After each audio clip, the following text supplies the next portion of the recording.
Okay, so as we continue our conversation about digital crime scene process, typically we will be facing a standalone computer or a personal computer or laptop or perhaps a mobile device which could be connected to a network, perhaps a wireless router or a modem in the house, and those will clearly require a separate set of instructions. But overall, we say that if the computer is off, which we consider to be a dead system, when the computer is off, we just say it's a dead system. Do not, never, in fact, turn it on. So that's one of the guidelines. If the computer is on and something is displayed on the monitor, then of course we need to photograph the screen. If the screen is blank, like I said on the previous slide, you need to touch the mouse and photograph the screen.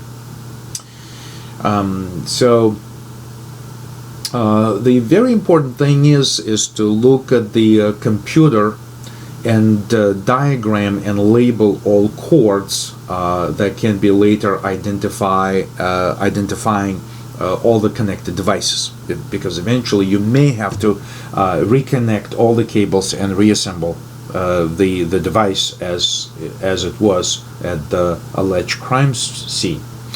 So once you attach labels to the cords, you can start powering down and essentially disconnect devices from the tower, or remove thumb drives or flash drives from the laptop. And as you go through the procedure, you need to tag and bag all other devices that could be located next to the computer. So this includes computer tower, storage media devices such as thumb drives or USB drives, CDs, DVDs, perhaps computer books, paper, handwritten notes and paper, which could include information about the computer, information about computer passwords, or information about user accounts. When we package and transport the equipment, it's very important to protect all of it from magnets and radio transmitters, which, by the way, are very typically found in the trunk of a police car. So you need to be aware of it, that it's the transportation has to be away from any kind of active magnetic fields or radio transmission devices. So we mentioned the manuals, documentation, handwritten notes in the original report. We need to document all the steps that we take at the crime scene. And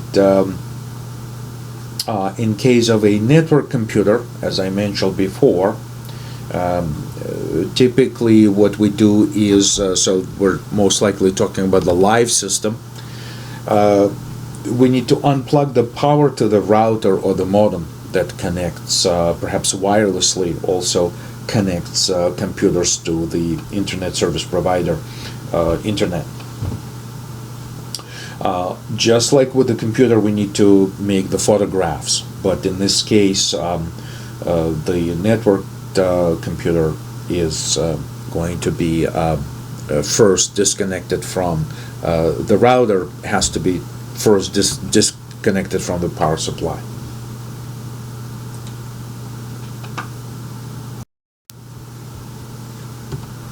So the next phase, after we transport and store evidence in a secure location, once everything is preserved, we need to search for evidence. So we begin our search. So most of the evidence searches are done in the file system and inside user files. However, of course, there could be the so-called unallocated evidence where We need to recover evidence from deleted portions of the hard drive, which may contain a lot of information but lack the active connection to the current file system on that particular storage device.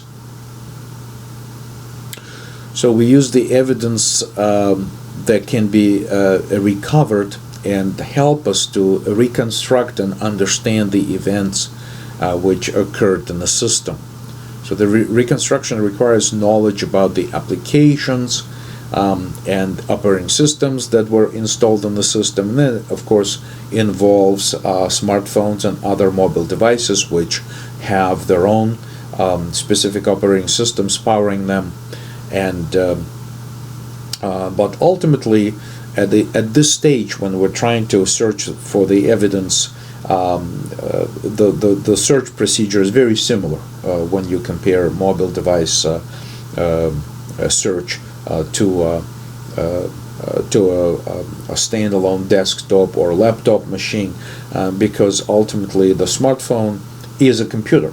It's just that it has a very specific touchscreen interface to it, perhaps a limited set of capabilities of USB connectivity, and of course the cell phone connection, as well as Bluetooth and Wi-Fi connections. So let's take a look at the case example. Mucko and McDermott, who killed 7 co-workers in Wakefield, Massachusetts.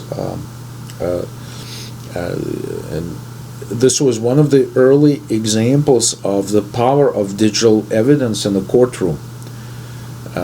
In fact, the internet searches uncovered or recovered on the suspect's home computer, contained material which demonstrated that the individual was trying to fake mental illness and otherwise misguide the authorities. So he was sentenced to life in prison, and the crime occurred in December 2000 when basically he was upset by the employer who garnished his wages due to unpaid taxes, and he arrived at his place of employment at the company and brought in weapons and killed 7 co-workers. It was a horrible crime, and when the police arrived, basically he was quietly sitting in the lobby of the company, and because he apparently believed that he will be able to fake his mental illness and during the court proceedings and be able to walk free from this crime. So he was arrested, and the digital evidence, like I mentioned, played a very important role in investigation and eventual conviction of his crimes. And a number of things need to be mentioned in his case.